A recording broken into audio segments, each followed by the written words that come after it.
Buenos días, un gusto que estén con nosotros ya en el jueves 13 de septiembre de 2018. Estamos listos para informarle, para que inicie su jornada junto a nosotros, enterándose de qué pasa con el tráfico, qué pasa con el tema de las lluvias y con los temas que también ocupan las agendas periodísticas este día. Buenos días, Lorena, Carlos.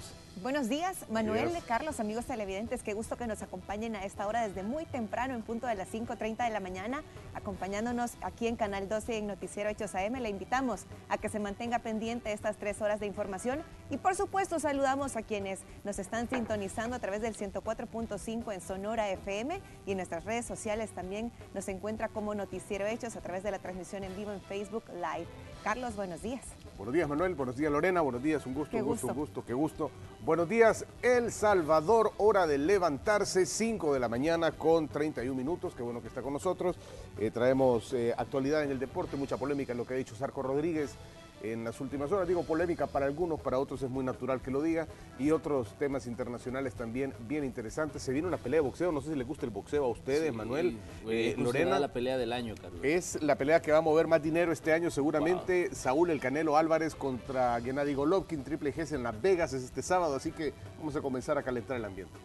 Exactamente, vamos a estar hablando de eso y de otros temas también que están hoy en nuestras agendas. Claro que de esto no puede faltar lo que ocurrió ayer en los tribunales. Vamos a tener datos importantes y vamos a tratar de hacer un análisis de lo que ha pasado pues, con este fallo que dieron en los tribunales y que tiene que ver con el expresidente Elías Antonio Saca y las acusaciones de corrupción. También traemos información en el mundo del espectáculo, Lorena. Exactamente, muy pendiente de lo que estaremos abordando en ese ámbito. En la nota de los espectáculos contaremos cómo Lady Gaga reveló que sigue padeciendo consecuencias tras haber... Le vamos a informar sobre quiénes aprovechan este mes de la independencia para generar ingresos. Así es que le invitamos a usted a que se quede con nosotros porque le vamos a mostrar a estos salvadoreños laboriosos que ven una oportunidad de negocio en todo lo que ocurre en El Salvador en el año. Y ha pasado mañana, es Día de la Independencia, ¿no? Es increíble. Fin de semana largo. Miren, de veras, ¿se acuerdan cuando llegamos a agosto? Y les digo, llegamos a agosto y el año se ve en bajadita. Ya llegamos a la mitad de septiembre, ya tenemos Día de Independencia pasado mañana y luego se nos va septiembre rapidísimo. Hay que disfrutar cada día, ¿verdad? Pero ya está cerca diciembre. Cerca la Navidad. Diciembre.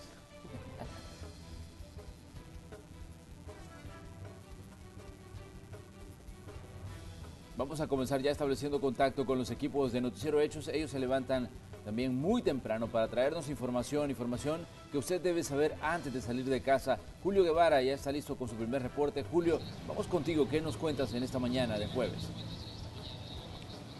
Buenos días, compañeros, qué placer saludarlos. Lamentablemente continuamos con malas noticias registradas durante las noches y las madrugadas. Miren que la ola delincuencial parece que va de mal en peor. Toda la semana hemos arrancado hablando de hechos delincuenciales porque es lo que ha dominado la agenda nocturna, lastimosamente. Les cuento que en los alrededores de la zona de los próceres, en varias colonias, no hay agua potable. Es un problema que está afectando considerablemente desde días atrás. Esta situación ha llevado a los habitantes a rebuscarse en horas de la noche y madrugada para abastecerse del vital líquido. ¿Pero qué creen? Vean las imágenes que tienen en este momento. Todo eso ocurrió en la colonia Luz, cerca de la 49 y los próceres. Resulta que 2 personas que trataban de abastecerse del vital líquido en un pequeño chorro donde cayó agua por unos minutos, ellos estaban ahí llenando unos recipientes, precisamente, lo voy a decir así, los garrafones que ustedes veían al fondo en la imagen anterior. Resulta que cuando ellos se abastecían del vital líquido, apareció una camioneta y pasó literalmente rociándolos de balas. Así como lo escuchan, en el lugar murió César Méndez, un joven de 28 años, y resultó lesionado su hermano. Ellos son originarios del departamento de Sonsonate y por cuestiones de trabajo vivían en esa zona. No se sabe quiénes cometieron este hecho, pero sí llegaron las autoridades al lugar y esto fue lo que dijeron. Desde un vehículo color, pues no se tiene un color definido, se mencionan entre blanco y gris. Desde el interior les pasaron disparando a las víctimas, aproximadamente se escucharon 8 disparos. Uno quedó fallecida en el lugar y la otra fue trasladada al Hospital Nacional Rosales. ¿Ellos vivían acá? Sí, Dicen que vivían en el sector, alquilaban. El hermano de la víctima mortal fue trasladado por instituciones de socorro a un hospital cercano a la zona. Lamentablemente el estado de salud es delicado, según lo que dieron a conocer las autoridades. Miren, compañeros, y lo más preocupante es que si la delincuencia arrebata vidas, también los accidentes de tránsito. ¿Y por qué digo esto? Porque precisamente en el lugar donde nos encontramos, en el Boulevard de los Próceres, como les mencionaba, hace unos minutos, a eso de las 4 de la mañana, murió una persona que trataba de cruzarse esta importante vía. ¿En qué lugar específicamente? En la rampa que está en la zona del Árbol de la Paz, mejor dicho, en el paso a desnivel. Justo en el lugar que nos enfoca Alfredo López en este momento, una persona del sexo masculino trató de cruzarse esta ancha vía sin percatarse que venía un automóvil a toda velocidad y lo arrastró por varios metros. El cadáver de la persona fue levantado hace aproximadamente unos 10 minutos. El lugar donde nos encontramos, las autoridades intervinieron de inmediato, sobre todo porque se trataba de una persona atropellada. En este caso no se necesita la presencia de inspecciones oculares y el procedimiento para reconocerlo es más rápido. Así la situación, compañeros, dominan los hechos delincuenciales y también las personas fallecidas por accidentes de tránsito a buena mañana, y lamentablemente estas son cosas que están ocurriendo, compañeros. Exactamente, Julio Guevara, una situación que llama la atención es la de estas personas que estaban abasteciendo de agua desde hace aproximadamente 3 días. Los alrededores del estadio Cuscatlán, las colonias cercanas están sin este servicio. Y una situación que llama la atención es lo que ocurrió con estas personas, Julio, que fueron atacadas mientras trataban de llevar un poco de agua a su vivienda. Así es, Manuel, y lamentablemente en realidad, porque como te mencionaba hace algunos minutos, estas personas son originarias de Sonsonate, pero desde hace algunos meses vivían en la colonia Luz debido al trabajo que ellos realizan. Como tú lo dices, desde hace 3 días, acá en varias colonias que están en los alrededores del estadio Cuscatlán y de la zona de los Próceres, no están recibiendo el servicio de agua potable, y es por eso que las familias tienen que ingeniárselas. Ayer en esa colonia hubo un chorro donde sí estuvo cayendo agua, y es por eso que varias familias llegaron al lugar. Las autoridades dicen que afortunadamente no hubo más personas en el lugar, porque minutos antes eso estaba lleno de habitantes de la zona recolectando agua potable. Al final solo se habían quedado estos 2 hermanos y mira lo que ocurrió. Esta pudo ser una mayor tragedia, pero solamente estaban 2. Una persona murió y otra se debate entre la vida y la muerte en un hospital cercano al lugar donde nos encontramos. Exactamente, Julio Guevara, ahí tenemos el informe de algunas de las situaciones que han ocurrido durante la noche y que han sido recopiladas por los equipos de Noticiero Hechos, que no descansan para traerle a usted la información. Esto específicamente ocurrió en los alrededores del estadio Cuscatlán, que es donde se ha tenido problemas con el abastecimiento de agua. Julio, gracias por el reporte, nos quedamos con tu señal y ahora nos vamos a establecer contacto con Marcela Rivera, que está lista. Marcela, buenos días. Buenos días, compañeros, y no quisiera iniciar ese día jueves con malas noticias, pero es algo que se registra a diario en El Salvador, y es que precisamente la delincuencia cobró la vida de una persona. Se trata de un hombre que por el momento no ha sido identificado por las autoridades, pero lo que se dijo del hecho es que él iba a bordo de una ruta 26 cuando sujetos se subieron a asaltar. Él se resistió al asalto y fue atacado a balazos por estas personas que estaban extrayendo lo ajeno. Cabe destacar que recibió varios impactos de bala y fue trasladado hacia el hospital Sacamil, donde perdió la vida. El hecho se registró a la altura de la avenida Washington. Escuchemos más detalles acerca de este nuevo hecho de violencia que cobra la vida de un salvadoreño. Vieron unos sujetos ahí para la altura de la avenida Washington, de esta capital. Se subieron unos sujetos a intentar asaltar a las personas, y el fallecido pues lo ubicaron que andaba arma de fuego y le dispararon al interior de la unidad y fue trasladado al hospital Sacamil. Falleció cuando había llegado, pues ya había fallecido.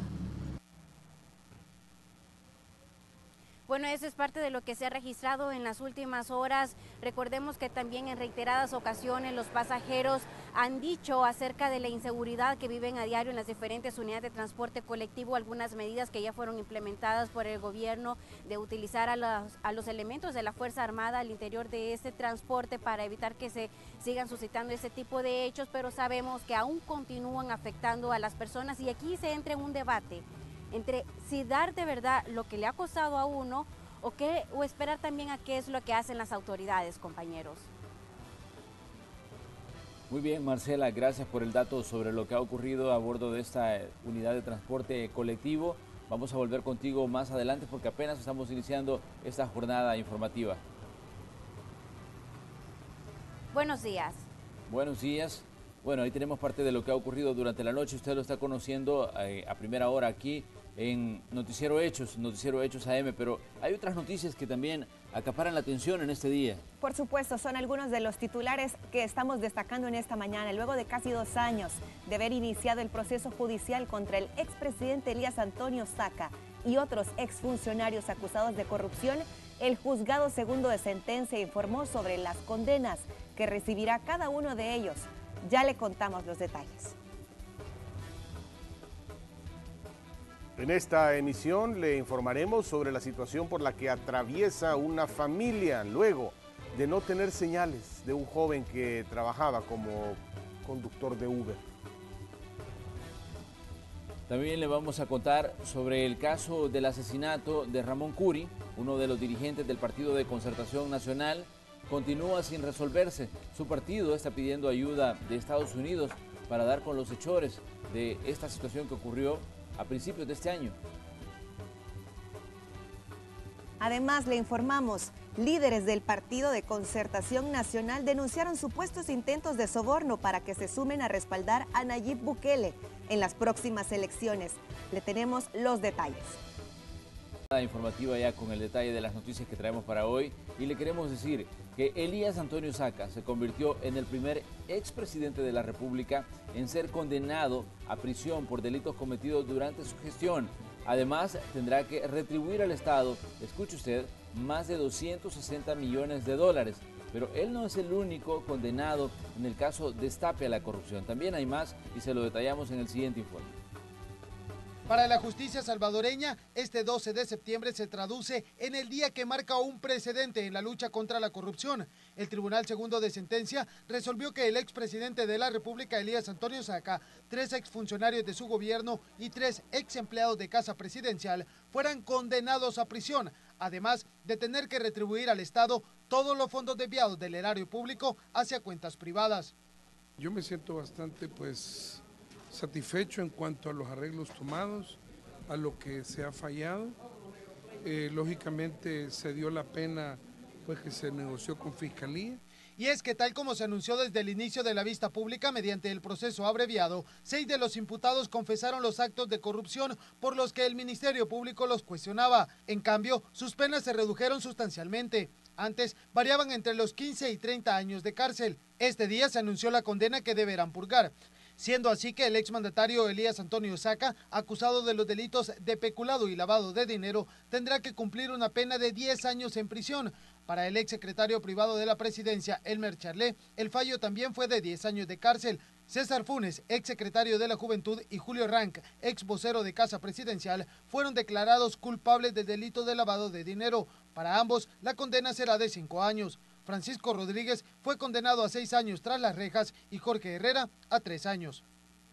Según dijo el tribunal, los procesados intentaron justificar la malversación de fondos, pero fundamentando las condenas en los procesos establecidos en la Ley Orgánica de Administración Financiera del Estado y en los procedimientos para el uso de fondos incluidos en el reglamento de la Unidad Financiera Institucional de Casa de Gobierno, se contó con suficiente prueba documental, pericial y testimonial para atribuirles los delitos por los que continuarán en detención. Nosotros como Fiscalía General de la República estamos satisfechos con la con la condena, la responsabilidad penal que se les ha declarado a cada uno de los imputados. Pablo Gómez fue el único que no se apegó al proceso abreviado, por lo que su condena es superior a la de los demás imputados. Según estimaron los jueces, sus 18 años laborando en Casa Presidencial, unido a sus conocimientos sobre contabilidad pública, le proporcionaba la capacidad necesaria como para reconocer que los movimientos bancarios no eran lícitos. Contra él se decretó 16 años en prisión, 8 por peculado y 8 por el delito de lavado de dinero. Además, los condenados deberán resarcir el daño ocasionado al Estado y a sus habitantes. Los 300 millones de dólares desviados tendrán que ser devueltos. Elías Antonio Saca deberá retornar a las arcas del Estado 260.732.979.64 dólares. Elmer Charlé, 15 millones. Francisco Arteaga, 7 millones. Jorge Herrera, 3 millones. César Funes, 886.697.97 dólares. Julio Herranc, 8.381.130.34 dólares. Y Pablo Gómez, 5 millones. Ante este fallo, los abogados defensores aseguran que apelarán luego de recibir la sentencia de manera escrita. El uso legal de los 300 millones y fracción que fueron supuestamente objeto de peculado y lavado de dinero, y la respuesta de los peritos en este punto 16 fue: no es posible determinar el uso legal de esos fondos. Por lo tanto, eso genera una duda o una situación que es susceptible de dilucidarla en otro proceso. Los abogados tendrán 10 días hábiles a partir del 26 de septiembre, fecha en la que se hará la entrega del material de la sentencia para apelar ante una cámara, la decisión del Tribunal Segundo de Sentencia. Así, luego de 2 años de su captura, los implicados en el caso Destape a la corrupción se convierten en los primeros en ser condenados por el mal uso del erario público. Con imágenes de Gonzalo Tejada y Ever Ábalos, Antonio Valladares, Noticiero Hechos. Y también compartimos con ustedes el detalle de las condenas de cada uno de los implicados.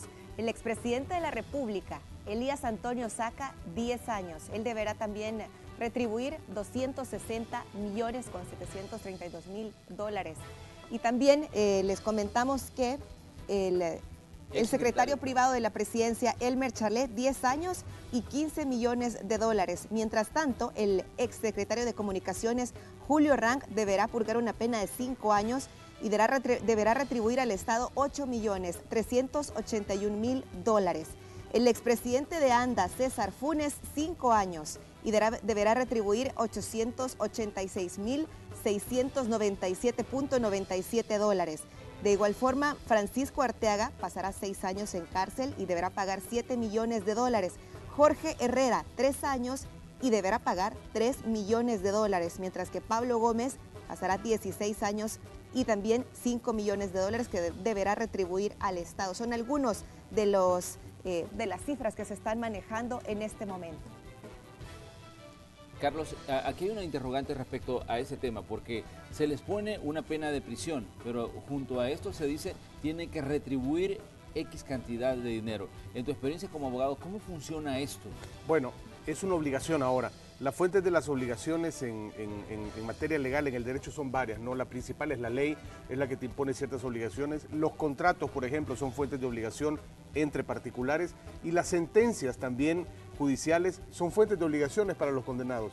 En este caso, y partiendo de una base muy general, que podría ser en este caso el artículo 399 del Código Procesal Penal, ahí se establece que en la misma sentencia se va a determinar cuáles son las formas de pagar esto, plazo y demás que corresponderá al juez, y luego la ejecución también de la misma. Hay juzgadores encargados de esto, ¿no? Que son los ejecutores de pena.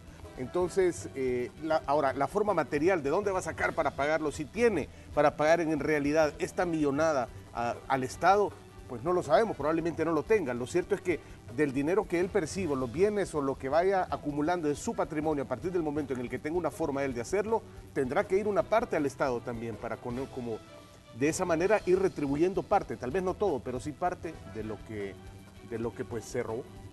Fíjate que algunos expertos en casos como este de corrupción, y donde hablamos de estructuras tan grandes como la que, bueno, reveló la Fiscalía General de la República a través de este caso de Destape a la corrupción, decían que es difícil dar con todo el dinero porque la forma en que se ramifica, desde que se comienza a sustraer, y esto decían que hace difícil que por lo menos de que se diga, esos son los 300 millones y aquí están, aquí los traemos. Eso es prácticamente imposible. encontrar el dinero de esa forma. De hecho, creo que se renuncia a eso por parte de la Fiscalía, también están conscientes de eso y lo cambian por obtener una declaración de culpabilidad, una confesión, que es lo que tuvimos en este caso, y eso es lo que hace el proceso más expedito, es lo que asegura una condena, porque el mismo fiscal decía que temía ir a lo largo del proceso con el riesgo de que en una segunda instancia o en el proceso mismo, en primera instancia, se le cayera u obtuviera una sentencia absolutoria. Entonces, creo que lo que hace la Fiscalía, Manuel, es una valoración. Están conscientes que el dinero no se va a recuperar. Hay doctrina sobre esto, sobre la restitución, la teoría de la restitución a los ofendidos, en este caso el Estado y todo el pueblo salvadoreño. Y ahí se habla de que la mayoría de veces no es posible darlo todo o dar con todo lo que se ha sustraído. El punto importante aquí quizás, Carlos, para el trabajo del sistema de justicia es que tenés primero a un expresidente de la República tras las rejas y tenés una confesión de que él cometió delitos graves durante el tiempo que estuvo ejerciendo la presidencia. Aquí el tema es la ejecución de la condena, de la pena. Esa es la parte clave. ¿Cómo se va a ejecutar la condena? La condena es pague, restituya.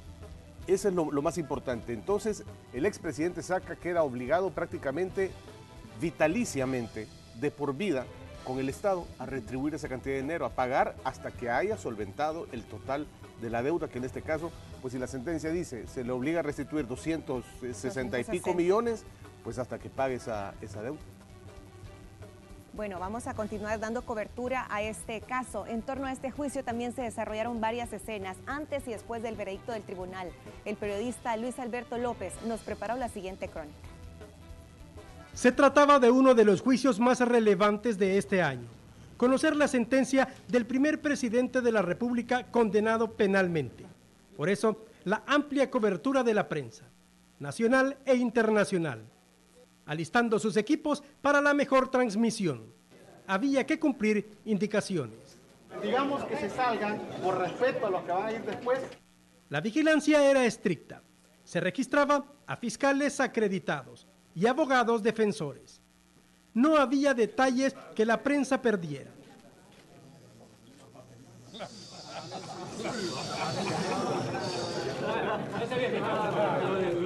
Al interior de la sala de juicios, con la presencia de imputados, se permitió hacer algunas imágenes y fotografías a la prensa. No era fácil lograrlas. Solo cámara. Vaya, organizado, organízalo, Rima. Porque ya no pasa. De 3 a 5 minutos de imágenes y afuera. Cada grupo de camarógrafos y fotoperiodistas. Mi abogado. ¿Qué esperan? ¿Considerarían que se les puede bajar la pena que está pidiendo la Fiscalía? Minutos que quedaban para la historia. Los únicos logrados por la prensa.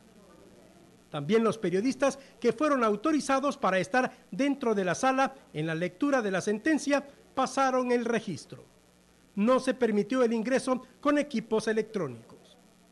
Mientras se desarrollaba el proceso a puerta cerrada, afuera, otra parte de los periodistas estaban a la espera del veredicto, probando sus equipos, enviando informes preliminares. Después de más de 2 horas, se conoció la sentencia del tribunal. Se activaba la noticia de última hora. En el caso, por ejemplo, de César Funes, él estaría cumpliendo con una condena.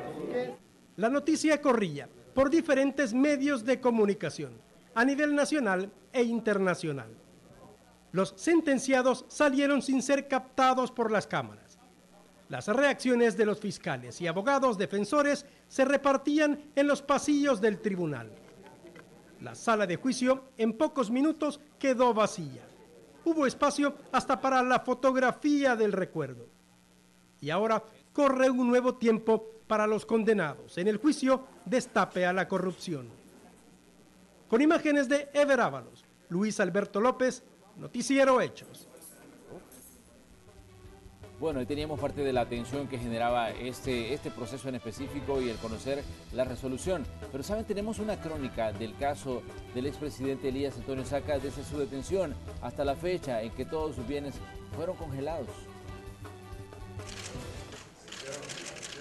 Elías Antonio Saca se convirtió en el primer expresidente de la República en confesar haber cometido actos de corrupción durante su administración. El Ministerio Público lo acusó de malversar al menos 300 millones de dólares, fondos que provenían del Tesoro Público y que fueron transferidos a sus cuentas personales. Junto a él fueron señalados otros 3 exfuncionarios y 3 exempleados de Casa Presidencial. Todo inició el 30 de octubre de 2016, cuando el expresidente Elías Antonio Saca fue capturado mientras celebraban la boda de uno de sus hijos. En el evento también estaban presentes algunos amigos cercanos del exmandatario, entre ellos César Funes, exsecretario de la Juventud, y Julio Rank, quien trabajó como secretario de Comunicaciones de la Presidencia. Horas más tarde se entregó a la justicia Elmer Charlé, exsecretario privado de Saca. Entre los detenidos también estaban Pablo Gómez, Francisco Rodríguez y Jorge Alberto Herrera, los ex empleados de Casa Presidencial. Los delitos de los que se le acusó fue de peculado, lavado de dinero y agrupaciones ilícitas. Esta última acusación fue retirada. Durante todo el proceso, el expresidente mantuvo firme su inocencia hasta el 7 de agosto, día que inició la vista pública. Luego de 2 años en prisión, decidió declarar ante el Tribunal Segundo de Sentencia el mecanismo utilizado para filtrar la suma millonaria. Al realizar esta acción, se apegó a un juicio abreviado, mediante el que se acortó el tiempo que duraría la vista pública en su contra y los demás señalados que aceptaron haber desviado y lavado dinero, a excepción del ex empleado de Casa Presidencial, Pablo Gómez, quien sostiene ser inocente. El Ministerio Público solicita 5 años de prisión por cada uno de los delitos que se le imputa a los 6 detenidos apegados al proceso abreviado, y para Pablo Gómez piden 8 años por cada delito. Además, la Fiscalía es insistente en la devolución de los fondos, pero la defensa afirma que es imposible, pues parte del dinero se invirtió en proyectos propios de Casa Presidencial y otras secretarías del Estado. Elías Antonio Saca pasó de ser un comunicador exitoso a ser el 4º presidente de la República bajo la bandera tricolor, y sin duda será recordado como el primer presidente condenado por corrupción. Sus cuentas están congeladas y todos sus bienes inmuebles y empresas en manos del Estado. Este es un informe de Antonio Valladares para Noticiero Hechos. Bueno, con esta cobertura que hemos dado al caso del expresidente Elías Antonio Saca, vamos a ir a nuestra primera pausa comercial. Le invitamos a usted a que continúe con nosotros y agradecemos a quienes están iniciando su jornada escuchándonos a través del 104.5 FM Radio Sonora.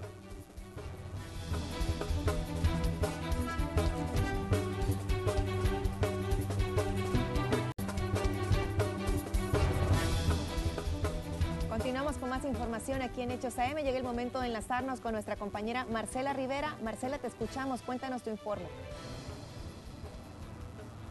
Me encuentro específicamente en la intersección de la Alameda Manuel Enrique Araujo y la Avenida Olímpica para mostrarles cómo se encuentra el tránsito vehicular, y es que precisamente la fila que le estamos mostrando en esos momentos es la cantidad de vehículos que está esperando el verde del semáforo para poder continuar con su trayecto hacia las Fuentes de Beethoven.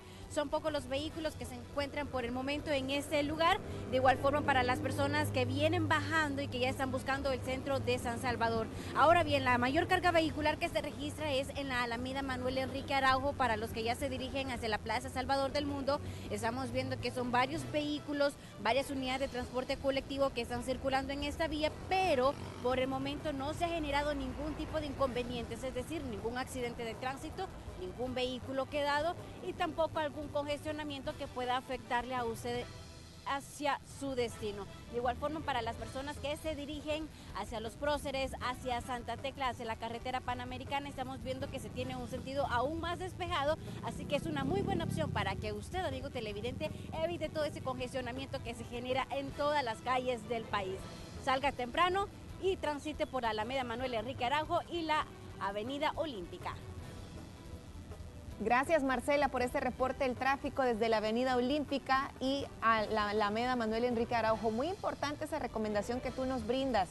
Si no queremos encontrarnos con mucho congestionamiento, qué importante es salir un poco más temprano y es evitar esas denominadas horas pico que a muchas personas pues les quitan un poco la paciencia, Marcela. Y siempre reiteramos esa recomendación de ceder el paso, de manejar a la defensiva y evitar ante todo accidentes de tránsito.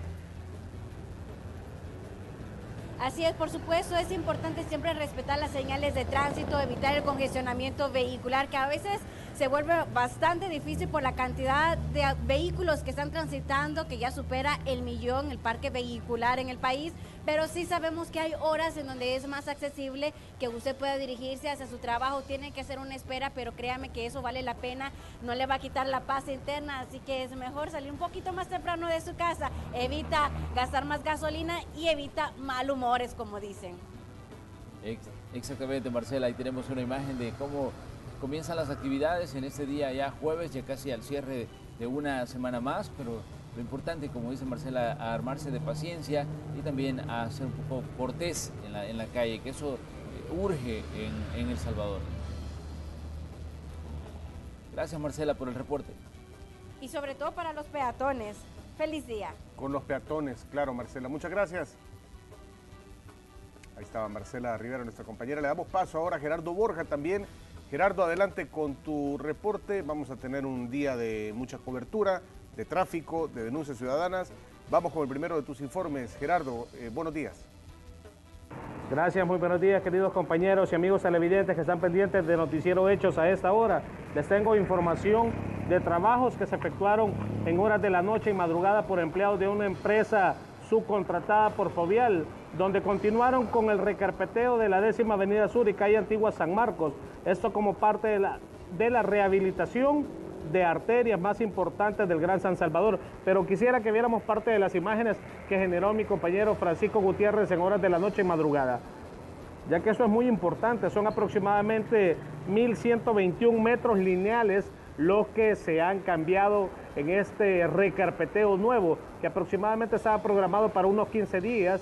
Estos ya llevan 10 días, solo les quedan 4 días para finalizar la parte que ustedes ven en las imágenes, y con esto finalizarían parte de los trabajos entre la 10ª Avenida Sur y donde iniciaría la calle Antigua San Marcos, esto en San Jacinto, a un costado de la ex casa presidencial. Parte de la información que les comparto a esta hora, compañeros. Les regreso la señal hasta los estudios. Bueno, gracias a Gerardo Borja, ahí tenemos parte de las informaciones con las que estamos comenzando este día. Ha habido muchas actividades, ya teníamos un repaso de algunos hechos que ocurrieron más temprano y también estas otras situaciones que tienen que ver con trabajo comunitario, con solventar los problemas que enfrentan las comunidades en diferentes puntos del territorio nacional. Sí, mucha atención también para las personas de San Jacinto. Ya seguramente se habrán dado cuenta de estas reparaciones que se están desarrollando en esta una de las principales calles de esta zona de San Salvador, y siempre les pedimos que circulen con mucha precaución y sobre todo anticipando el congestionamiento que usualmente siempre se registra en esta zona de San Salvador, que ya nos daba la referencia justo frente a Ex Capres. Así que agradecemos a Gerardo por este enlace. Exactamente, ahí estaban ya los equipos de Noticiero Hechos e incluso la unidad motorizada que está a cargo de Gerardo Borja. Ahora le informamos sobre la desaparición de un joven, lamentable información, que trabajaba como conductor de Uber. Desde inicios de semana su familia no ha tenido pistas de él, una situación agobiante, preocupante seguramente y mucha angustia.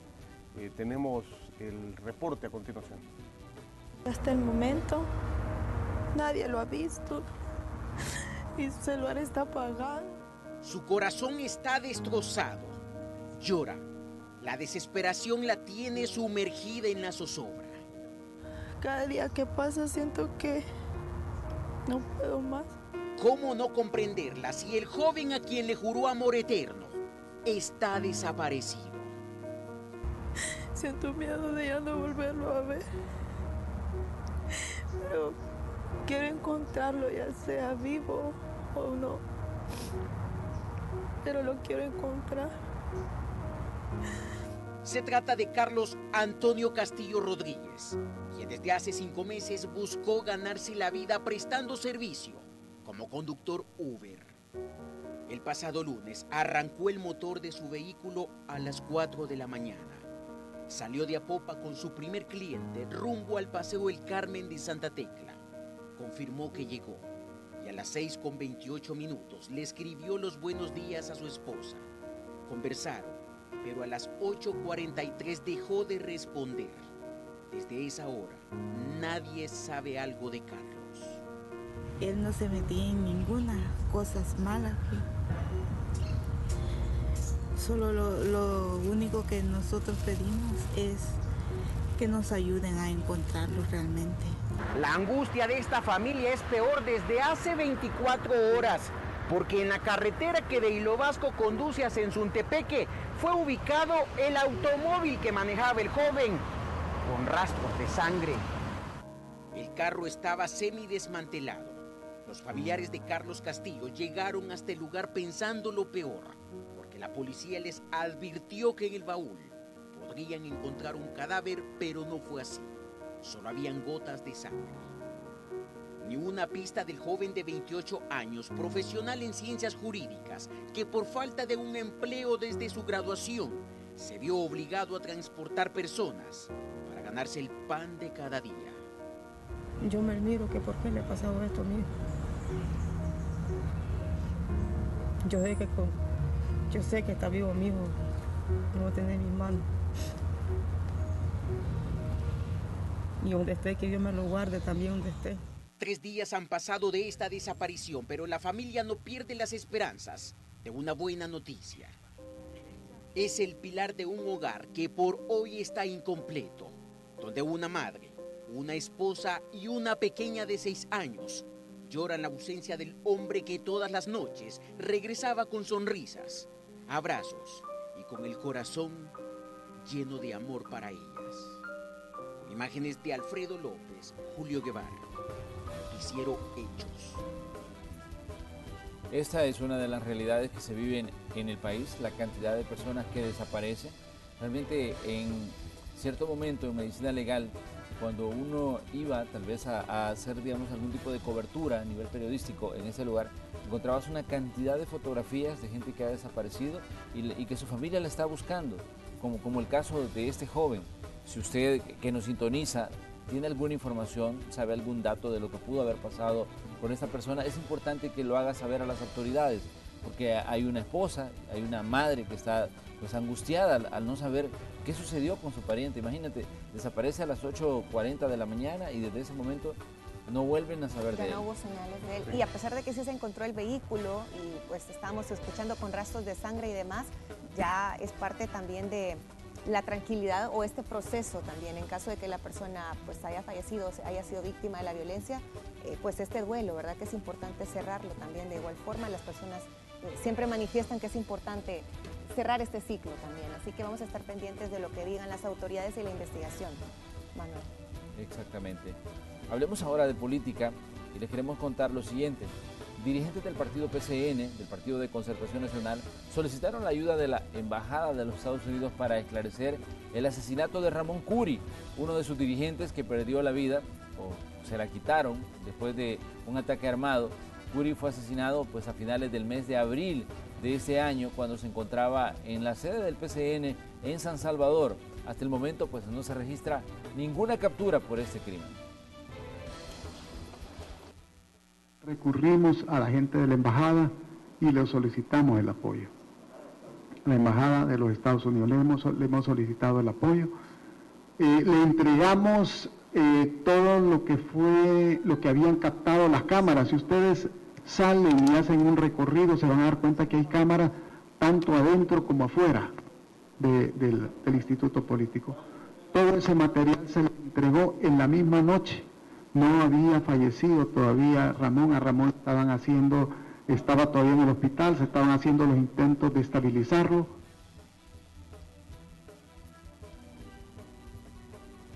Estamos al pendiente de informarle también de hechos que ocurrirán este día. Le comentamos que el director general del Instituto Salvadoreño del Seguro Social, el doctor Ricardo Sea, junto al subcomisionado Marco Tulio Lima, director general de Centros Penales, suscribirán un convenio de cooperación interinstitucional para poder ejecutar proyectos sociales y comunitarios bajo el modelo de gestión penitenciaria Yo Cambio. El objetivo es que privados de libertad en fase de confianza realicen actividades laborales y tareas comunitarias en las instalaciones de la Ciudadela Montserrat del Instituto Salvadoreño del Seguro Social.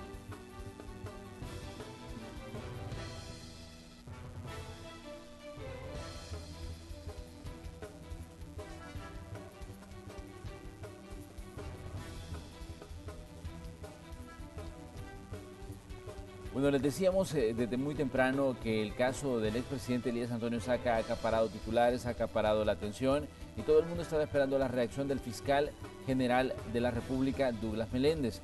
Él dio esa declaración y lo hizo a través de las redes sociales. Escuchemos lo que dijo a continuación. Este día se ha hecho historia en la República de El Salvador, con la condena del expresidente Saca a 10 años de prisión y a una responsabilidad civil de más de 260 millones. Con lo tal, estamos sentando un precedente histórico en investigaciones contra la corrupción, consumándose el principio constitucional también de que todos somos iguales ante la ley.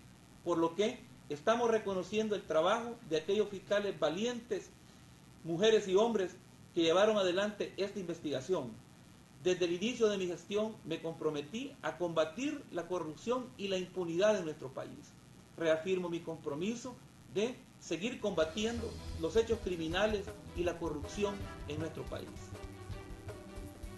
Bien, ahí teníamos las declaraciones del fiscal general de la República, Douglas Meléndez, sobre este caso que se ha convertido pues, en uno de los grandes retos para la justicia salvadoreña, sobre todo porque estamos hablando de casos de corrupción y esto pues definitivamente llama la atención y pone el foco sobre el trabajo del centro judicial, sobre el trabajo de los tribunales, pero también sobre el trabajo de la fiscalía en cómo sustentan estos casos. De acuerdo. Y ahora viene la parte de la ejecución, la parte de los recursos también, porque se habló de que habrán impugnaciones, ¿verdad?, sobre las sentencias.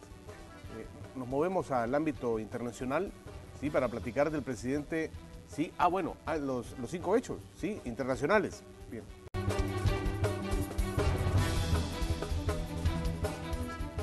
Son las 6 de la mañana con 28 minutos. A esta hora nos enlazamos con nuestra compañera Marcela Rivera. Ella se encuentra en los alrededores del Hospital de Niños Benjamín Blum y nos informa sobre una situación de reducción de labores que se tiene en este centro de atención hospitalaria. Te escuchamos, Marcela. Precisamente le estamos dando seguimiento a lo que está ocurriendo en ese hospital, como tú bien lo mencionabas, Lorena, y es que desde el día de ayer se está generando esta reducción de labores por parte de los sindicalistas. En este día únicamente el 50% del personal está laborando en las diferentes áreas y eso porque ellos están exigiendo el pago del escalafón al 100%, como les corresponde por ley. A las 8 de la mañana también se tiene previsto que este grupo de sindicalistas marche hacia el Ministerio de Hacienda para exigir también que se haga efectivo este pago del 100%. Ya hemos visto en ocasiones anteriores que estas medidas se han llevado a cabo y vamos a conversar con algunos de ellos para que nos comente acerca de cuáles son las áreas que están funcionando. ¿Están funcionando todas las áreas o hay alguna que no lo esté? Pues hasta este momento informar a la población que la atención en el Hospital Benjamín Blum se está dando con total normalidad, o sea, no se está dejando de atender en ninguna de las áreas, lo único que ha habido una reducción en el personal, algunos están prácticamente en lo que es la protesta exigiendo que se cumpla la ley del escalafón para el año 2019. Sí, lo que ha pasado es que se van a prolongar aún más los tiempos de espera, pero sí, acá pueden ver lo que es el área de sangrado, todos los pacientes están siendo atendidos para sacarle sus exámenes, igual radiología, la farmacia, otras áreas que también atienden a la población están funcionando con total normalidad. De acá vamos hacia el Ministerio de Hacienda en un par de horas para exigir que se incremente el presupuesto de salud, con el objetivo que se pague el escalafón completo para todos los trabajadores de salud el año 2019. ¿Cuál sería el recorrido que ustedes harían? Es decir, ¿irían por el Boulevard de los Héroes para poder llegar hacia esta cartera de Estado? Sí, de hecho saldríamos acá sobre la 25 y a la 23 y nos incorporaríamos sobre el Boulevard Los Héroes. Está bastante cerca del Ministerio de Hacienda del Hospital Blum y nos apostaríamos frente al Ministerio de Hacienda para esperar ser atendidos por el ministro de esta cartera. ¿Hasta cuándo se podría mantener la reducción de labores? Pues ahorita traemos diferentes actividades coordinadas desde la unidad de sindicatos y asociaciones Ustraspes. El día martes hubieron cierre de algunos hospitales, el día 27 de agosto hubo una concentración en la Asamblea Legislativa, 27 de julio hubo una marcha al Ministerio de Salud. La próxima semana vienen otras actividades de otros sindicatos, parte de la Ustraspes, siempre con el mismo tema del escalafón. Esto se puede mantener hasta llegar a un punto de prácticamente hacer acciones en todos los hospitales. Muchísimas gracias, Alex Carballo. Y bueno, compañeros, amigos televidentes, esta es la situación que se mantiene en el Hospital Bloom. Ya escuchábamos que como a eso de las 8 de la mañana se estará iniciando con una marcha hacia el Ministerio de Hacienda, así que para las personas que se van a dirigir en esos momentos hacia sus lugares de destino y van a utilizar el Boulevard de los Héroes y también la 25 Avenida Norte, tomen muy en cuenta esa situación porque de pronto se puede complicar. Exactamente, Marcela. Un dato importante es que arrecia la situación de los sindicatos o arrecian las actividades de los sindicatos del Ministerio de Salud. ¿Por qué? Porque estamos en septiembre, que es el mes en el que se tiene que presentar el presupuesto general de la Nación. ¿Y qué es lo que ellos están buscando? Que se incluya en ese presupuesto el pago del escalafón, este beneficio que se les otorga tanto por antigüedad como por desempeño. Ya el Ministerio de Salud ha dicho que tiene una tabla fijada que va a dar cierto beneficio dependiendo del ingreso que se tenga, dependiendo del salario que se devengue, y los sindicatos, o por lo menos sus voceros, han dicho que no están de acuerdo con esto, porque ellos lo que están pidiendo es que se les dé completo el beneficio, tal y como lo establece la ley, una ley que pues fue aprobada y que da esa, digamos, esa prerrogativa de que se les pague cierto porcentaje por antigüedad y el resto por desempeño. Y es que recordemos también que esa no es una nueva medida la que se está implementando ese 2018, sino también en años anteriores. Ya escuchábamos por parte de la ministra de Salud que no existen los fondos suficientes como para poder cumplir al 100% la ley del escalafón, y eso es lo que precisamente ellos están exigiendo. Los sindicalistas están diciendo que se cumpla al 100%, que ellos no están dispuestos a recibir algún tipo de porcentaje, y precisamente en esos momentos ya hemos ingresado hacia el Hospital Bloom para que ustedes conozcan cuál es el panorama que se mantiene. Estamos viendo que los pacientes junto a los padres de familia están ya esperando a ser atendidos, los niños que son recibidos a diario en ese lugar ya han ingresado para poder recibir la atención médica. Así que por el momento se mantiene un panorama relativamente normal porque no hay ninguna área que esté cerrada, pero sí existe una reducción del 50% con respecto a los empleados que se encuentran atendiendo a los pacientes. Bien, Marcela, muchas gracias. Ahí está una situación en la cual vamos a mantener el foco de atención las próximas horas, los próximos minutos aquí en Noticiero Hechos para pues ver si la situación continúa igual, cómo evoluciona, sobre todo para aquellas personas que tienen previsto este día, que están viendo Noticiero Hechos, desplazarse por alguna cita médica, por alguna consulta, por algún examen y que no se vayan a ver sorprendidos por esto. Marcela, muchas gracias. Así es, compañero, nosotros nos mantendremos pendientes de esa situación. Gracias a nuestra compañera Marcela Rivera por este informe. Nosotros en estos momentos trasladamos nuestra señal hacia otra parte del set para poder desarrollar la entrevista de esta mañana. Ya Manuel Burgos se encuentra con su invitado de este jueves. Así es, estamos listos para comenzar con el espacio de la entrevista de Hechos AM correspondiente a este día jueves. Vamos a hablar un poco de política y específicamente vamos a hablar de Nuestro Tiempo, un partido político que está en proceso de formación. Pero pongamos algunos elementos en contexto y luego le damos la bienvenida a nuestro invitado para esta mañana. Johnny Wright Sol, quien fungió como diputado de Arena, se encuentra conformando un nuevo partido político bajo el nombre Nuestro Tiempo. Desde el periodo anterior, Wright se convirtió en un crítico de la clase política, asegurando que no se siente representado por la oferta actual. Prácticamente asegura que fue miembro de Arena por relevo generacional, pues su abuelo es actual militante del partido de derecha. El movimiento político Nuestro Tiempo comenzó a finales del mes pasado con la recolección de firmas que lo llevarán a constituirse en partido político y competir en las elecciones de 2021.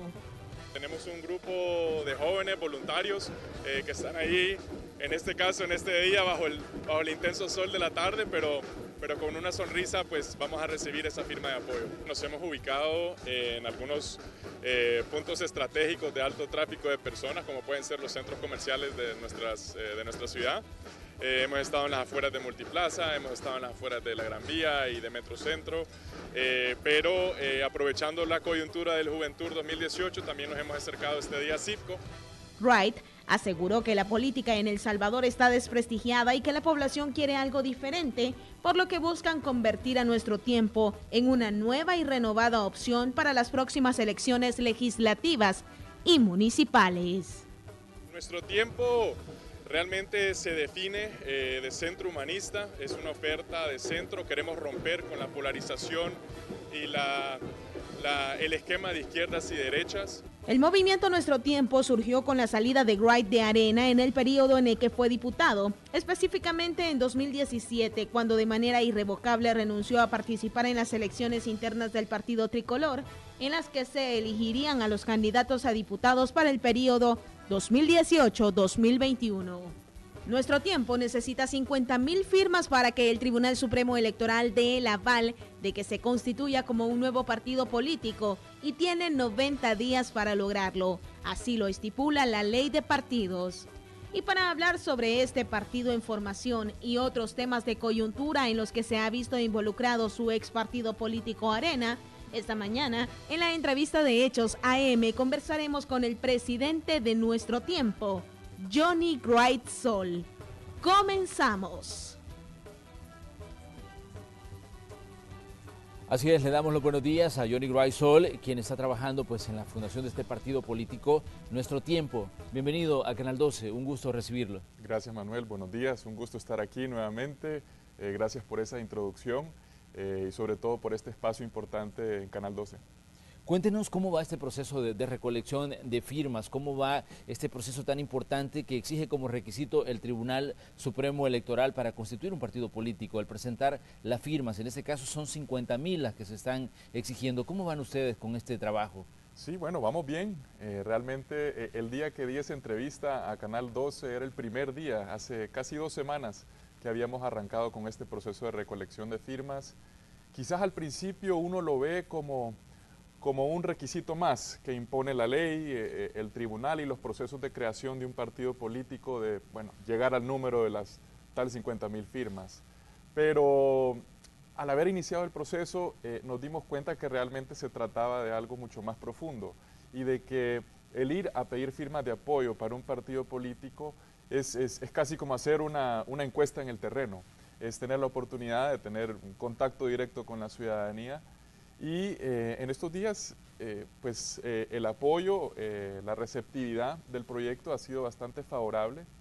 No dejan de haber, por supuesto, ciudadanos que quieren saber más y preguntan y repreguntan porque hemos notado y estamos convencidos de esto, que la sociedad salvadoreña ha evolucionado en su tolerancia de la corrupción, ha evolucionado en sus expectativas en cuanto a lo que debe ser un funcionario público, ha evolucionado en cuanto a lo que desea de sus representantes y los partidos políticos. Entonces, reconociendo eso, es que nosotros estamos convencidos de que lo que estamos haciendo pues, es un paso en la dirección correcta. Pero los partidos políticos se han enterado de que los ciudadanos han evolucionado y que su forma de percibir lo que ocurre en órganos como la Asamblea Legislativa, en las decisiones que se toman desde el Ejecutivo, o sea, ya el ciudadano no lo percibe de la misma forma que tal vez lo hizo hace años atrás. Sí, por supuesto que se han enterado y tendrían que ser ciegos para no haberse enterado. Lo que sucede es que no están respondiendo a ese cambio. Y eso genera, por supuesto que muchísimas frustraciones, genera muchísima apatía hacia la política y deseo de no involucrarse. Aquí uno menciona la palabra política y como que si generase un poco de alergia, sinónimo con corrupción, sinónimo con abusos. Y la política no debe de ser eso. De hecho, la política es donde tomamos decisiones que nos impactan a toda nuestra sociedad. Entonces, esto no puede continuar así. Para mí es el peor escenario para una democracia, es el que no hayan personas que se quieran involucrar, el que hayan personas que tengan miedo de entrar en política. De hecho, yo creo que en el contexto actual, donde está tan desprestigiado el quehacer político, es donde más se necesitan personas íntegras, personas que desean servir a su país, que se involucren. Y de eso se trata lo que estamos haciendo. ¿Tienen ustedes ya alguna fecha establecida para la entrega de las firmas al Tribunal Supremo Electoral? Mira, el plazo que establece la ley son 90 días y yo creo que ese plazo vencerá, no sé la fecha exacta, pero en noviembre, ¿verdad? Todavía falta lo que queda del mes de septiembre y es donde le hemos metido el acelerador para lograr el objetivo. Y hemos ido cumpliendo nuestras metas, ya llevamos varias miles de firmas. Pero esto también es Es un trabajo, como decía anteriormente, de cara a cara, de uno en uno, de una firma en una, vamos a llegar a las 50.000. Es un trabajo que cansado, tedioso, pero muy gratificante. Vale la pena y sobre todo pues nos sirve a nosotros para sondear un poco y validar realmente nuestro proyecto. Y todos nos sentimos pues muy orgullosos de lo que hemos alcanzado hasta ahorita y seguros de que lo vamos a lograr de aquí a noviembre. ¿Tienen ustedes visualizadas las elecciones de 2021 como, digamos, un punto de partida para la participación ya de nuestro tiempo, de lleno, en la actividad política del país? Sí, de hecho, en el 2021 hemos puesto las miras como la primera oportunidad para una participación en un evento electoral. Muchos creían que con mi salida de Arena y todo, que estábamos corriendo para constituir este partido político para poder participar en el 19. Y la verdad es que no tenemos urgencia ni tenemos una obsesión con el poder, ni mucho menos obtener un cargo público a corto plazo. Pero 2021 realmente está a la vuelta de la esquina, pero nos permite el tiempo suficiente para preparar una propuesta, para preparar candidatos, para preparar y identificar liderazgos y llevar una propuesta seria, diferente para esa contienda electoral. En la política salvadoreña no deja de ser un mal crónico el cortoplacismo, ¿verdad? Vamos de elección en elección, entonces sí creemos que es algo realmente innovador el planteamiento de que esto es a mediano o largo plazo. Reconocemos que ahorita somos un esfuerzo relativamente pequeño, en donde más personas se van sumando día a día, pero que esta es la forma correcta de hacer política desde la ciudadanía. Pero ¿consideran ustedes que existe, digamos, conciencia de la necesidad de romper el bipartidismo que se ha formado en El Salvador? Sí. Porque hasta ahora cuando hablamos de política pues nos referimos siempre a partidos en específico, pero ¿cómo pueden, digamos, movimientos como Nuestro Tiempo incursionar y orientar al ciudadano a la necesidad de romper esa, digamos, esa hegemonía que mantienen hasta cierto punto estos partidos? Yo creo que eso es esencial y creo que por mucho tiempo hemos estado sometidos a un esquema polarizado, como ya decías, en donde todo se ve en una dimensión de los buenos y los malos, los rojos y los tricolores, izquierda-derecha, blanco y negro, y las cosas realmente no son así, son mucho más complejas. Y de hecho hemos visto, sobre todo en los últimos años, la falta de acuerdos políticos, por ende también la falta de voluntad política para llegar a los mismos, y que la dinámica política es de desacreditar al adversario, de quién es menos o más corrupto, y no estamos hablando sobre lo que verdaderamente importa, no estamos ni siquiera proponiendo. Entonces, en ese entorno que no vemos, que no se resuelven los problemas de la ciudadanía y que casi que de manera obligada te preguntan o te dicen, bueno, ¿y vos de qué bando estás? Bueno, yo realmente no estoy en ningún bando, yo lo que quiero es servirle a mi país y quiero que las cosas se hagan diferentes. Bueno, pero ¿qué ideología es la de tu partido? Bueno, nosotros nos definimos de centro humanista, ponemos al ser humano al centro y bueno, quizás en algunos temas puede ser que nos asocien con una ideología que esté más de una tendencia de centro-izquierda y bueno, y con otro de más de centro-derecha, pero en el fondo, ¿qué es lo que necesita El Salvador? Primero, que nos dejemos de tanta demagogia y que nos escudemos en estas ideologías y las obsesiones y los esquemas que no llevan a soluciones prácticas y que podamos construir gradualmente a través de reformas, a través del debate y el diálogo, lo que funcione para El Salvador. Entonces, nosotros también valoramos la diversidad y lo plasmamos como uno de nuestros principios innegociables dentro del quehacer de nuestro partido. Y eso es la diversidad.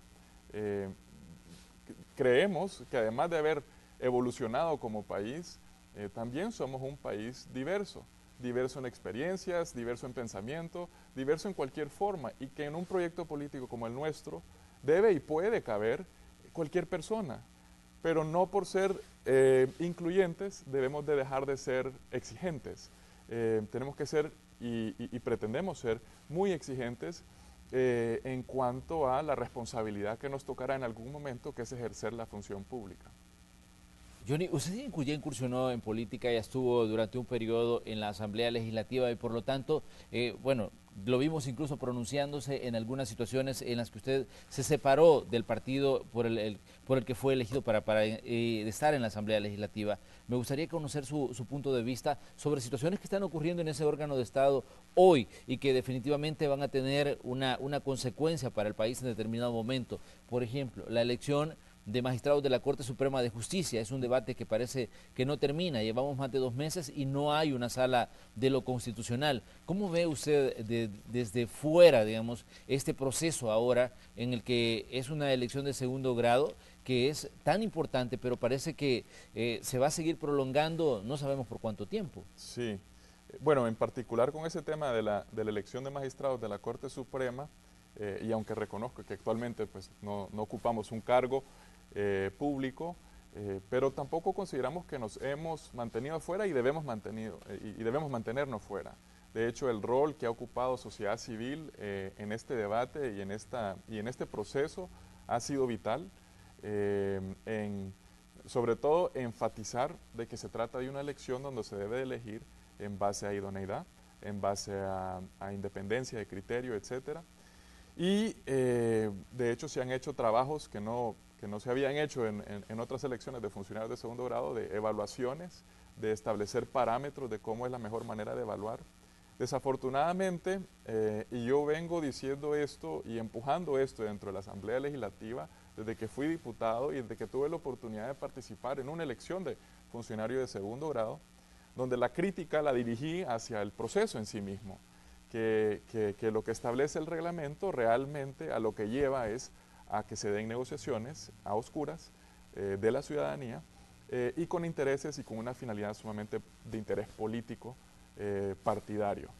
Entonces, ese esquema no se ha logrado romper, el proceso no ha sido reformado, se han tomado en cuenta algunos factores en esta elección, pero tenemos un fallo gravísimo.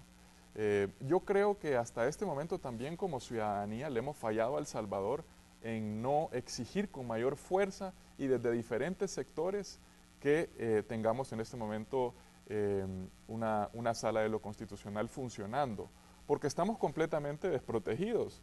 En un Estado de Derecho como el nuestro, la Constitución es el instrumento, digamos, son las reglas del juego. Y también es el esquema o el marco que contiene al poder. El poder por naturaleza quiere salirse de sus casillas y es la Constitución la que lo vuelve a meter dentro de sus casillas. Y sin el órgano que precisamente ejerce esa función, pues realmente estamos desprotegidos. Y las preguntas que deberíamos de plantearnos es, ¿quién se beneficia de este escenario? ¿Quién es el perjudicado?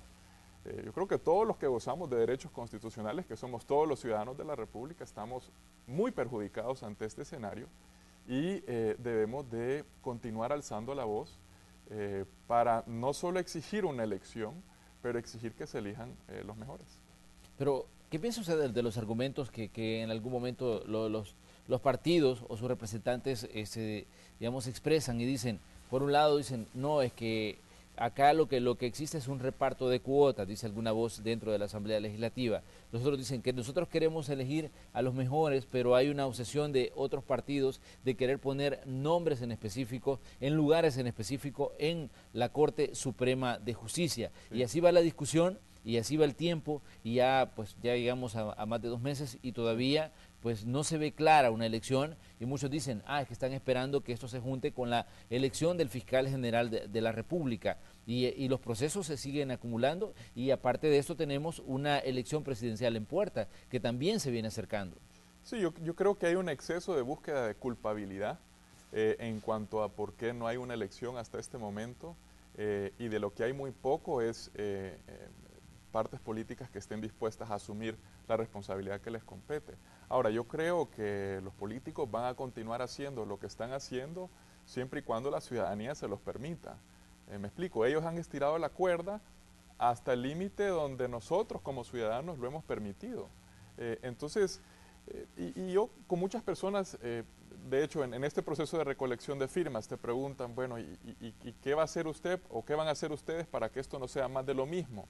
O luego te firman y te dicen así entre bromas y muy en serio te dicen no la vayan a regar.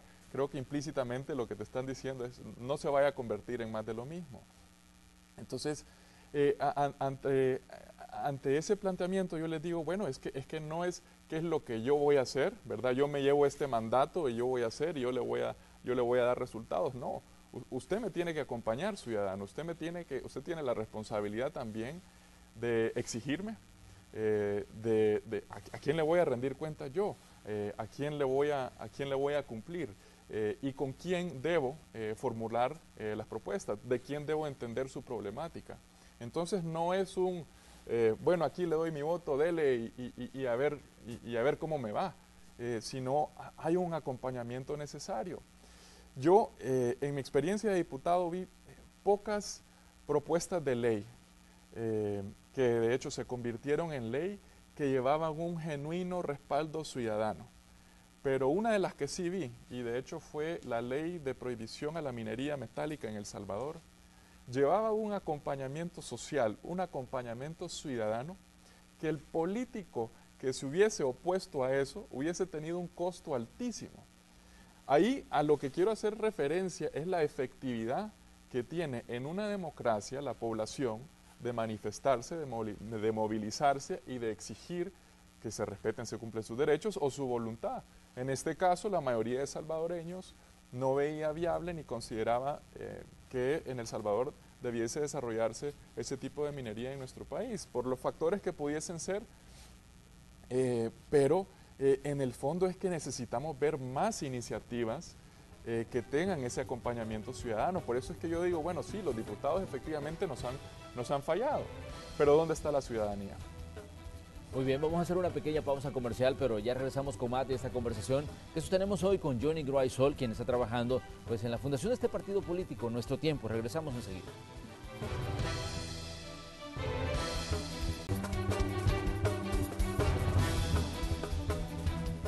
Esta mañana en el espacio de la entrevista de Hechos AM estamos conversando con Johnny Graysol, quien está trabajando pues, en la fundación del partido político Nuestro Tiempo. Y estamos hablando del proceso que les está llevando a la recolección de las firmas que exige el Tribunal Supremo Electoral. Son 50.000 firmas las que exige la ley actualmente para que un partido político se pueda fundar. Y me gustaría saber, Johnny, ¿cuál es el trabajo que están haciendo con jóvenes o cuál es el segmento que consideran ustedes que está más ávido de participar en la fundación de un partido o querer dar, digamos, su apoyo a la fundación de un partido, pero que en determinado momento tal vez se siente que no ha sido tomado en cuenta en determinado momento de la forma en que deberían haber sido tomado en cuenta en este país? Sí, definitivamente al joven se le ha tildado de apático, de que no participa, de que a la hora de una elección son el grupo que menos sale a votar y muchos jóvenes también manifiestan de que no se les toma en cuenta dentro del desarrollo de políticas públicas dirigido a ese segmento de la población. En cuanto a las diferentes crisis que está viviendo nuestro país, considero que el segmento de juventud es el mayor afectado. Un joven hoy por hoy en El Salvador quizás no puede racionalizar necesariamente que invertir en una educación termina en un empleo. Entonces hay varias cosas que hay que dirigirle a esa población, pero sobre todo hay que integrarlos e involucrarnos en política directamente.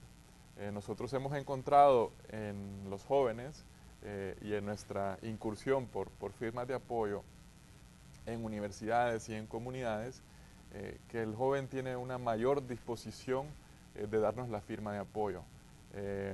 Hay más sed, más hambre de un proyecto que realmente los represente. Y de hecho nosotros, y es una de las críticas que también recibimos, el grupo que dirigimos este esfuerzo, somos un grupo joven. No quiere decir que dentro de Nuestro Tiempo no quepan adultos mayores ni personas que son mayores que nosotros. Ya dije que valoramos la diversidad, sobre todo la diversidad de experiencias, pero como jóvenes yo creo que hemos llegado a un tiempo, a un momento como de quiebre, de que si realmente no nos involucramos ahorita, nos vamos a arrepentir. Una de las cosas que no he mencionado, pero el tema de pensiones, por ejemplo, nos debe de preocupar a nosotros los jóvenes, porque cuando lleguemos a dar retiro, quién sabe si van a haber ahorros suficientes para poder cubrirnos una pensión digna. Entonces, luego también, el joven, siento yo, que la política tradicional lo ha descartado porque al ver las estadísticas, ¿no?, y ver que los jóvenes realmente no votan, pues pongamos y centremos la atención en aquellos ciudadanos que sí van a votar o en la base dura del partido. Y no le dediquemos tanto tiempo a este joven inquisitivo, rebelde, que cuestiona, que cuesta convencer, que normalmente son audiencias muy críticas, que hacen preguntas duras y se atreven a hacerlas. Mejor dejémoslos afuera. Ayer participé en un foro organizado por UNICEF y donde hacían un planteamiento de que el desarrollo de un país debe de enfocarse en la niñez. Y que el desarrollo del ser humano es crítico en esa etapa de vida, desde nacimiento hasta los 3-5 años, y la importancia que debemos de ponerle a eso en cuanto a inversión pública y cómo a lo largo del tiempo nos hemos ido quedando atrás como país porque no hemos invertido ahí. Y yo me ponía a pensar, bueno, y esto me hace sentido lógico, ¿no? Que si invertimos más desde el principio del desarrollo del ser humano, pues las probabilidades que ya cuando llegue adulto tenga una formación y un concepto de lo que es ser ciudadano, una persona responsable, respetuosa, etcétera, o sea, un desarrollo realmente integral, pues nos habremos ahorrado muchísimo que hacer la intervención cuando ya esta persona es adulta. Y me refiero, por ejemplo, a un joven que cae en manos de las pandillas. Ya esa intervención, ya rehabilitar a ese joven, ya sea en una cárcel, o la inversión que hacemos en este país en cuanto a seguridad para combatir la delincuencia, es altísima. Entonces, yo siento que hay que darle la vuelta a la tortilla en varios sentidos, y aunque hace sentido lógico, y es evidente el que tenemos que hacer ese tipo de inversión, ¿por qué no se ha dado? Y al final creo que todos los caminos llevan a que no ha existido voluntad política. Y entonces nos preguntamos, bueno, ¿de qué depende la voluntad política? Sobre todo en el contexto actual de El Salvador. En muchos casos la voluntad política depende de votos. ¿Vean? Claramente los niños no votan. Las estadísticas, las encuestas dicen que los jóvenes no votan tampoco. Entonces como que hemos dejado eso a un lado. Nosotros debemos de retomar, y en nuestro tiempo vamos a retomar como prioridad ese tipo de inversión y planificación de Estado. Esto indudablemente tiene que ser un acuerdo de país. Todos los panelistas que posteriormente discutieron la propuesta de UNICEF al final del evento coincidieron de lo que se necesita un acuerdo nacional donde todas las partes influyen. Ahora bien, existen puntos importantes de discusión y que seguramente si se quiere formar pues un partido político se tiene un punto de vista sobre situaciones que están ocurriendo actualmente en El Salvador. Por ejemplo, ese día es parte de todos los medios de comunicación las coberturas sobre el caso de corrupción, destape a la corrupción como lo denominó la Fiscalía, y que llevó pues a un expresidente a ser condenado a 10 años de cárcel. ¿Cuál es el punto de vista de nuestro tiempo sobre, no tal vez sobre el caso en específico, sino sobre la corrupción en general y cómo se ha enquistado en El Salvador y le ha drenado recursos a áreas como las áreas sociales y a áreas tan importantes como la educación? Sí. Bueno, en primer lugar, la corrupción es completamente prevenible. O sea, se puede prevenir la corrupción. De hecho, estos niveles de corrupción sistemática como el que hemos sido testigos a través de este caso y los que posteriormente vendrán, eso nunca debió haber pasado, ¿verdad? Y me gusta el planteamiento de tu pregunta porque va más allá del caso individual, porque es bien fácil enfocarse en los individuos que han cometido corrupción, que eso genera indignación y para mí inclusive es muy difícil querer entrar en la mente de un individuo, una persona que haya sido capaz, dado el entorno nuestro como país, donde hay mucha pobreza, donde hay mucha vulnerabilidad, de ser capaz de descaradamente robarle a la población. Pero ese no debe ser el enfoque realmente y las preguntas que debemos de hacer es ¿cómo llegamos a esto? ¿Qué pasó con las entidades de control? ¿Qué pasó de Contraloría del Estado? ¿Qué pasó con la empresa privada? ¿Qué pasó con la sociedad civil? ¿Qué pasó con los medios de comunicación? Es decir, para que esto se haya dado, hubo un fallo generalizado de toda la institucionalidad del país, que ha durado mucho tiempo. Por eso es que yo te decía al principio que considero que la población ha evolucionado.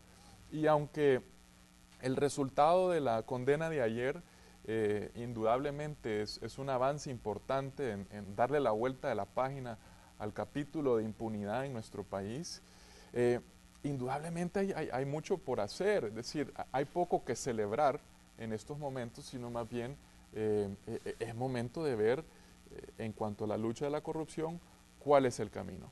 Ahora hay un tema que está pendiente en la Asamblea Legislativa también, que es la reforma a la ley del servicio civil, del servicio público. No hemos actualizado ni hemos normado la función pública en nuestro país. ¿Por qué? Porque para las partes políticas en la actualidad y por mucho tiempo hacia atrás ha sido inconveniente normarlo. Es más fácil mantener un esquema donde los partidos políticos se alimentan de fondos del Estado y donde tenemos fenómenos como plazas fantasmas, donde tenemos personas en cargos de funcionarios de muy alto nivel que no tienen ni la competencia, ni la experiencia, ni la capacidad para dirigirlo. Entonces, todo eso es parte del entramado de la corrupción.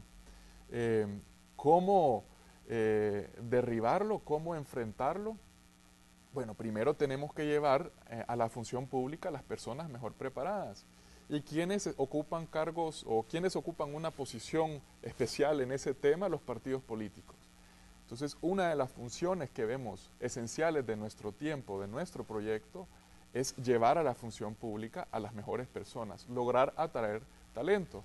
Hoy por hoy, mucho del talento nuestro o se va del país o ingresa al sector privado, porque es muy difícil plantearse, aunque tú seas un joven universitario recién salido en Derecho que aspira a ser fiscal general de la República, es muy difícil plantearse que vas a hacer una carrera dentro de lo público y que te vas a ir superando y que tenés un camino que vos podés ver claramente, que si yo hago esto, que si yo me esmero aquí, que si yo pongo esfuerzo, que si yo saco una maestría, que si yo invierto en mi preparación, etcétera, que yo algún día tendré todas las posibilidades de llegar a ocupar el más alto cargo. Hoy por hoy no funciona así. Hoy importa más a quién conoces, en qué partido militas, a quién vas a proteger, a quién vas a acusar. Entonces, eso tiene que cambiar y los partidos políticos ejercen una función esencial. ¿Considera usted que en los partidos mayoritarios ha existido hasta cierto punto una tolerancia a hechos de corrupción? Porque aquí parece que hay una disputa entre que mi corrupto es menos corrupto que tú corrupto. Sí, yo creo que más que una tolerancia, una clara complicidad. Una clara complicidad. O sea, eso es parte de la institucionalidad, ¿verdad? De poder, de hecho, tener procesos internos para garantizar que dentro de tu función que tenés dentro de la sociedad, estés cumpliendo y estés haciendo las cosas bien. Yo sé que muchas veces el ver hacia adentro, el hacer una autocrítica o el ser una voz de disenso es visto como un acto desleal. Pero eso para mí es un esquema del pasado. Como te digo, la sociedad ya evolucionó y ya eso no se lo tragan, ya eso no lo toleran. ¿En algún momento usted se arrepintió de haber sido esa voz de disenso en ciertos temas? No me arrepiento de haber sido una voz de disenso, no me arrepiento de haberme atrevido tampoco a abordar algunos temas espinosos, precisamente porque es lo que veía yo que era mi función y mi deber como servidor público. No tampoco me creo dueño de la verdad absoluta, reconozco que también que en algún momento me habré equivocado, pero siempre en todo lo que he hecho he procurado hacer siempre lo correcto y mantenerme firme a mis principios y también de manera abierta y rindiendo cuentas a la ciudadanía. Bueno, estamos llegando allá al final del espacio de la entrevista, pero me gustaría que le dijera a los ciudadanos cómo continúan ustedes con la recolección de firmas. Seguramente habrá gente interesada en darles el respaldo y que, bueno, sería importante que los ubiquen, a dónde los pueden buscar. De acuerdo, bueno, la manera más fácil para saber a dónde estamos recolectando firmas, si hay alguien que quisiera darnos nuestro apoyo, es a través de nuestras redes, @nuestrotiempo_sb. Ahí subimos la locación del día. Si vivís en la zona metropolitana de nuestro país y en las cercanías de Santa Tecla, La Libertad, en Plaza Merliot, centro comercial, normalmente es uno de nuestros puntos fijos que estamos durante la semana. Y también vamos rotando, estamos en una especie de gira, queremos también salir al interior de nuestro país. Hasta ahorita en el extremo oriente hemos llegado hasta San Miguel y en el extremo occidental hemos llegado hasta Santana, pero pues pretendemos llegar más allá. Entonces, estar pendiente de nuestras redes para ver la ubicación del día y nada, pues ojalá podamos contar con el apoyo de todos los ciudadanos. Bueno, le queremos agradecer, Johnny, que haya venido a acompañarnos esta mañana. Le deseamos pues la mejor de la suerte en su proyecto y por supuesto le esperamos aquí nuevamente para que hablemos de tema de coyuntura y para que hablemos del punto de vista que tiene nuestro tiempo sobre lo que está viviendo El Salvador en este 2018. Gracias, Manuel, ha sido un gusto, un placer realmente estar aquí. De nuevo felicitarte a vos y a este canal por la labor periodística que hacen, que es una función esencial para el desarrollo de nuestra democracia. Muchas gracias. Cerramos así nosotros el espacio de la entrevista. Vamos a una pausa, regresamos con más. Recuerde que somos Noticiero Hechos AM.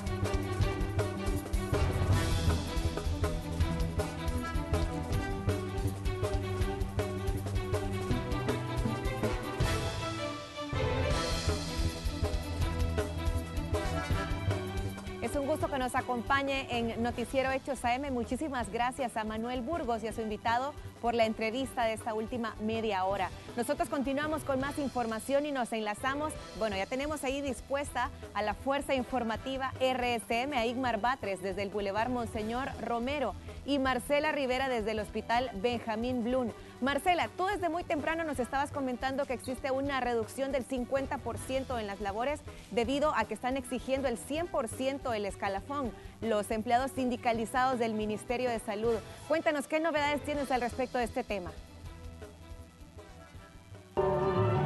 Efectivamente, compañeros, me encuentro aún en el Hospital Blum para que usted conozca cuál es la situación que se está llevando a cabo, y es que tal como ya lo habían anunciado los sindicalistas, para este día se mantienen las reducciones de labores, es decir que únicamente el 50% de los empleados están laborando en las diferentes áreas de ese hospital, es decir que los pacientes no han sido afectados con respecto a las consultas, con respecto a los análisis que se les tienen que hacer, el tratamiento tampoco, pero eso sí, ellos fueron enfáticos, los sindicalistas, en que sí tienen que esperar más de lo normal.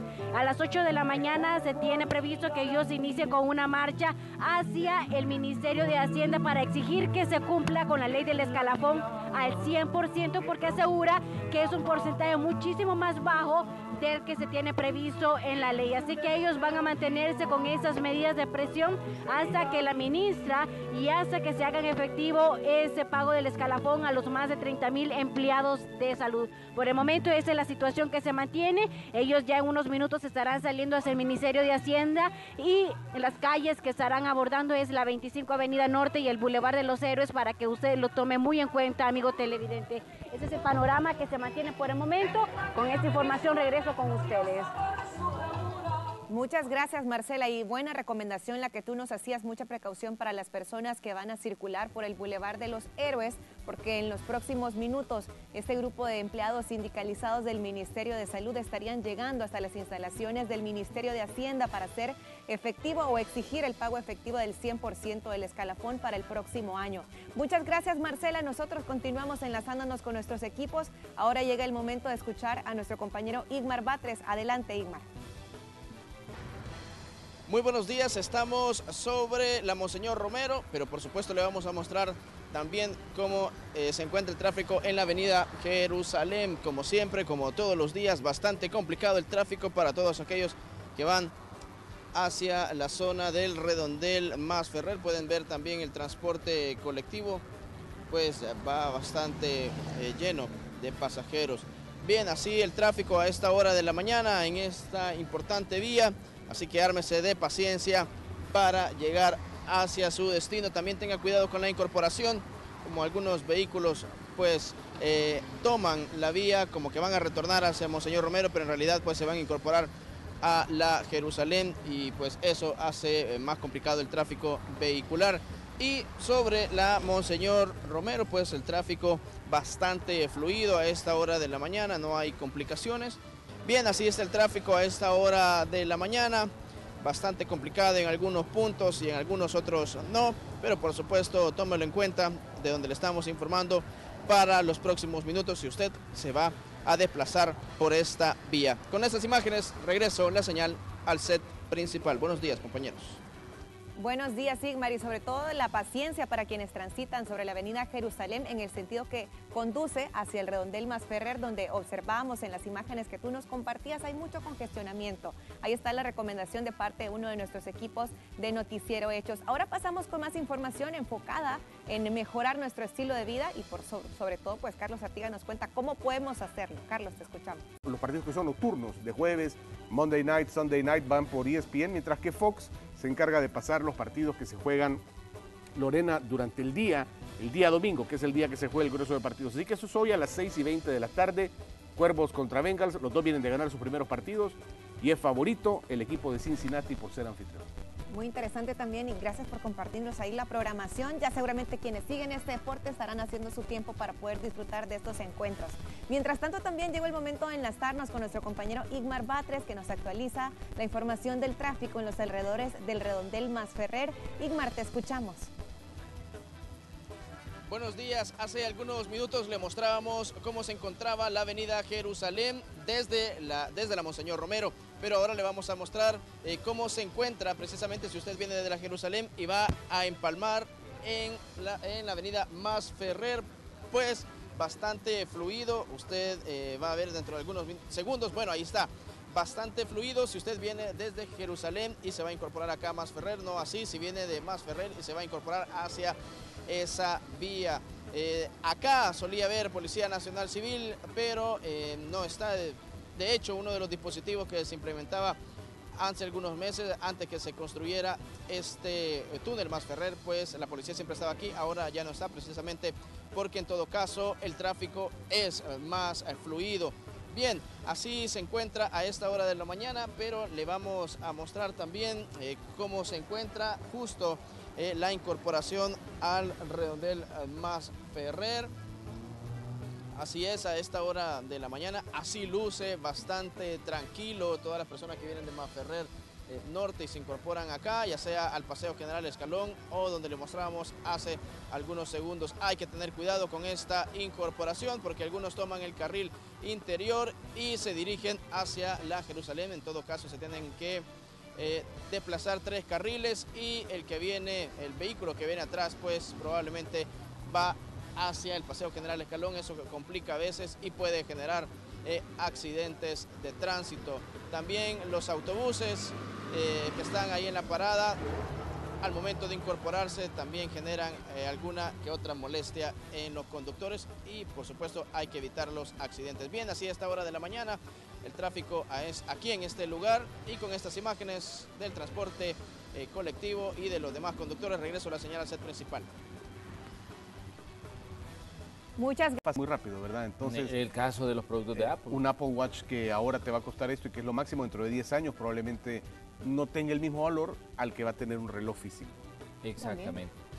Bueno, ya conocimos sobre tecnología y es importante que usted se entere de estos adelantos en este mundo que es tan fantástico, el de la tecnología, pero vamos a regresar a la realidad nuestra y a hablar de cosas que son, digamos, mucho más cercanas a nuestro entorno. Y estamos en septiembre, el mes en el que se celebra pues las fiestas patrias. Exactamente, muchos esperamos ya los desfiles y muchas actividades para celebrar un año más de independencia, pero no podemos dejar a un lado que este mes también significa oportunidad de ingresos para cientos de miles de comerciantes, que nos cuenta pues ahí el periodista Julio Guevara de nuestro tema del día, cómo ellos buscan la oportunidad de poder comerciar alrededor de este tema. Veamos. Si hay un eslogan del salvadoreño es que se rebusca en todo, ¿verdad? Claro, eso ni dudarlo. Solo veamos una candela, agujas, listones, telas y creatividad. Lo esencial para que los hermanos Hernández hagan de septiembre una oportunidad de comercio. Pronto serán los desfiles para celebrar un año más de independencia. Por eso en el centro de San Salvador, estas personas elaboran prendas y otros artículos con los colores de nuestra bandera. Todo es el comercio y la necesidad también. Por eso nos ponemos a hacer esto para poder sacar dinero extra también.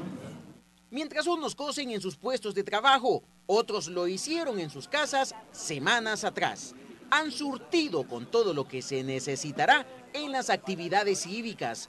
Por ejemplo, en este negocio se especializaron en trajes de policías, bomberos, médicos y muchos más.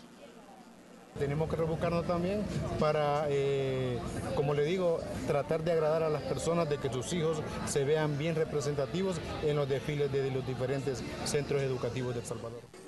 Y no pueden faltar los trajes típicos. En esto una experta es Gloria. Aprendió a elaborarlos desde que cumplió 10 años de edad. Han pasado varias décadas y está orgullosa porque se gana la vida con el sudor de su frente. Porque a la edad que yo tengo, 74 años, yo no pido. Dios me ha dado un negocito chiquito, pero bueno. Son comerciantes que aprovechan el fervor patrio. Sí, porque puede que a la gente le gusta variedad, le gustan cosas bonitas también, la necesidad también, porque hay que sacar uno también para su casa. El azul y blanco cubre sus negocios, colores que muchos comerciantes fomentan en cada una de sus creaciones, que serán utilizadas por miles de niños y jóvenes en los desfiles del próximo 15 de septiembre. Con imágenes de Alfredo López, Julio Guevara, Noticiero Hechos.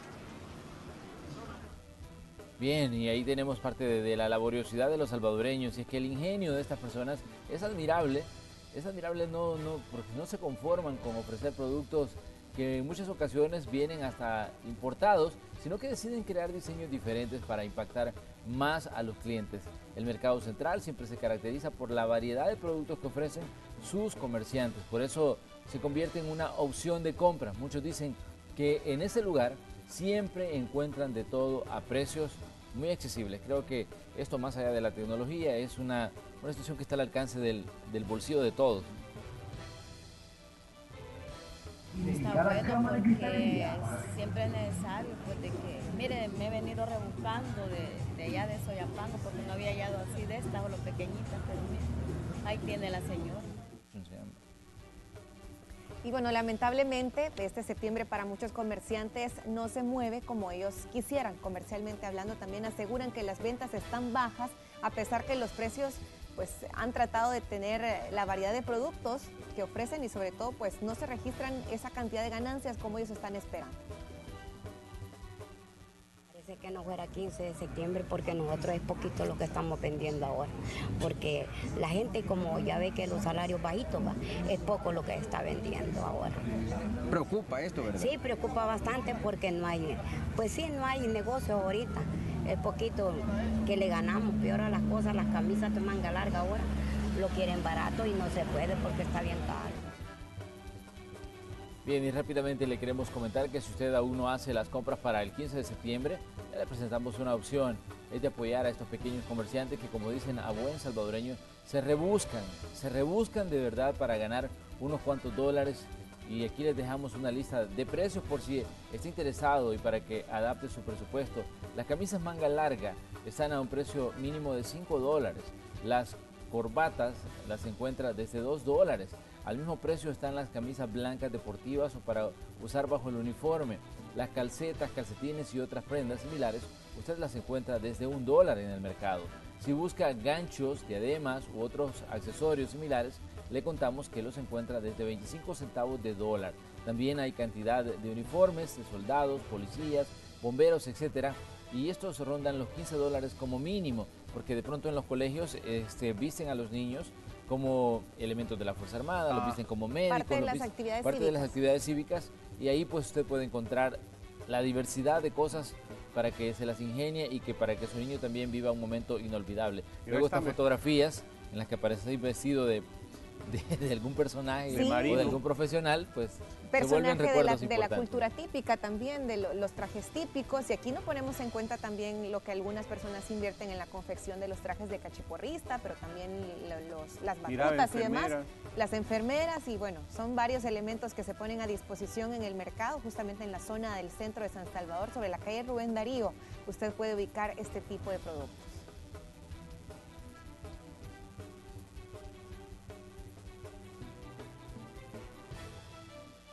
Bien, con esto vamos a ir a una pausa. Recuerde que ahí están todos estos productos accesibles a su bolsillo. Regresamos enseguida.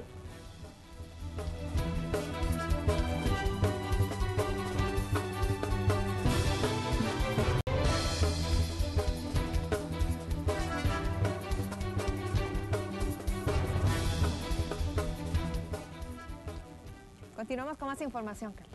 Sí, Gerardo Borja nos tiene detalles sobre una denuncia ciudadana que hemos recibido, le ha dado seguimiento. Gerardo, adelante, contanos. Pues, compañeros, comentarles que ya me encuentro en el municipio de Olocuilta, estoy en la entrada del famoso triángulo de Olocuilta, esto en La Paz, para hablarles acerca de la denuncia ciudadana que han hecho habitantes de esta zona, tales como la colonia La Bajada, la 60, la San Francisco y el Tesoro. El problema es el servicio irregular de agua potable en estas colonias que ya les mencioné, por lo que ellos le hacen el llamado a las autoridades para que por favor tomen cartas en el asunto. Pero me gustaría que escucharan parte de las reacciones de los habitantes. Escuchemos. Sí, falta el servicio, pues es bien, pues sí, casi no, bueno, más que todo las partes, por ejemplo el Tesoro, es donde no llega mucho el agua, ¿verdad? Yo veo de que la gente se queja más. Aquí sí, también, pues... Ahorita estamos acá ubicados en la colonia conocida como La Bajada. La Bajada o la 60. O la 60. Sí. Pero sí, mi pregunta a veces, digo yo que es cierto, falta el agua, a veces 15 días no hay, pero lo que es a veces del tanque se cae el agua, pasan a veces 2, 3 días cayéndose el agua, no sé por qué, y pues sí, porque no cae siempre, y cuando el agua se está desperdiciando. Cuando me habla del tanque, el tanque que les abastece a todas las colonias de la zona. Claro, sí. ¿Cuál es el llamado que usted le haría a las autoridades en este caso? Bueno, pues de que pues ellos estén pendientes de que si cae el agua o no cae, que porque el agua pues se desperdicia y a los 8-15 días pues no le llega el agua a las personas y desperdiciándose el agua. Pienso yo de que deben de estar bien pues ellos con la mirada pues a las personas que vienen a echar el agua de parte de ANDA o ya sea, no sé, quizás de parte de la alcaldía.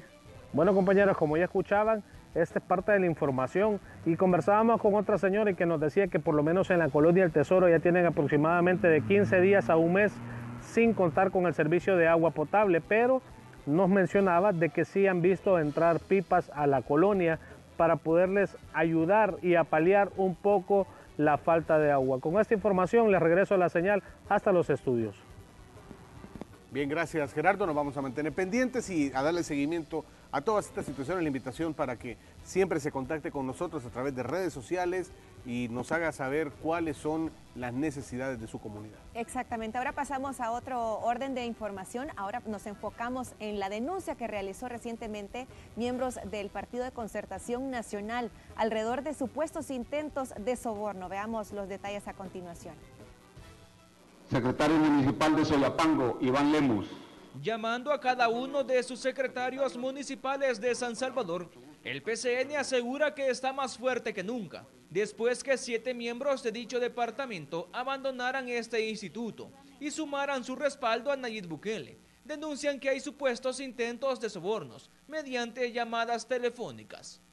Y algunos le han ofrecido $3.000 según la estructura, y al otro le han ofrecido $1.500 y los mandos de abajo le han ofrecido $800. La dirigencia del Partido de Concertación Nacional asegura que se trata de 7 personas que debido al poco respaldo que obtuvieron en las pasadas elecciones de alcaldes y diputados no ocupaban cargos importantes. Sostienen que lo hacen a título personal porque la estructura permanece intacta. Querer manejar una posición de que son estas personas las que han venido a darle fuerza al partido aquí en San Salvador, eso definitivamente no es apegado a la verdad. También aseguran que ofrecimientos similares hay en otros departamentos. Enamoramiento de fuerzas políticas hacia nuestros cuadros nuevos, por lo menos en el caso del Departamento de la Libertad estamos conociendo de 4 casos. El PCN es parte de la Alianza por un Nuevo País que encabeza Carlos Calleja para las presidenciales de 2019. Integrada por Arena, PDC y Democracia Salvadoreña. Con imágenes de Roberto Martínez, Raúl Hernández, Noticiero Hechos. Y también les comentamos que dirigentes de la Alianza por la Gobernabilidad y la Justicia presentaron un recurso legal ante el Tribunal Supremo Electoral en el que solicitan que no se le asignen fondos de la deuda política al partido Arena. Esto a raíz de los casos de corrupción en los que se ha visto involucrado como beneficiario de los fondos de las arcas del Estado, como en el caso del donativo de los 10 millones de China a Taiwán. De acuerdo con esta institución, Arena estaría recibiendo en los próximos días más de $9.158.000 por parte de Hacienda para financiar la campaña presidencial de 2019. Estamos frente a un partido político que se ha robado decenas de millones de dólares y de paso le vamos a dar otros 10 millones de los recursos públicos a través de la deuda política. O sea, eso no puede ser. Al final, todos esos dineros que se han robado y todo ese dinero que le van a dar por deuda pública es el dinero que nosotros pagamos. Y no es justo que a nosotros nos descuenten para darle a los ladrones. Y nosotros decimos, bueno, que sea canje, pues, estos 10 millones que no se los den y con eso que queden pagados los 10 millones de Taiwán. Entonces hacemos un canje de deuda. En otros temas, la Iniciativa Social para la Democracia enviará a la Asamblea Legislativa el método de evaluación de los candidatos a magistrados de la Corte Suprema de Justicia, tal como se acordó en la Comisión Política. Pero el director ejecutivo Ramón Villalta dijo que lo que buscan es ser escuchados y no solamente enviar el documento.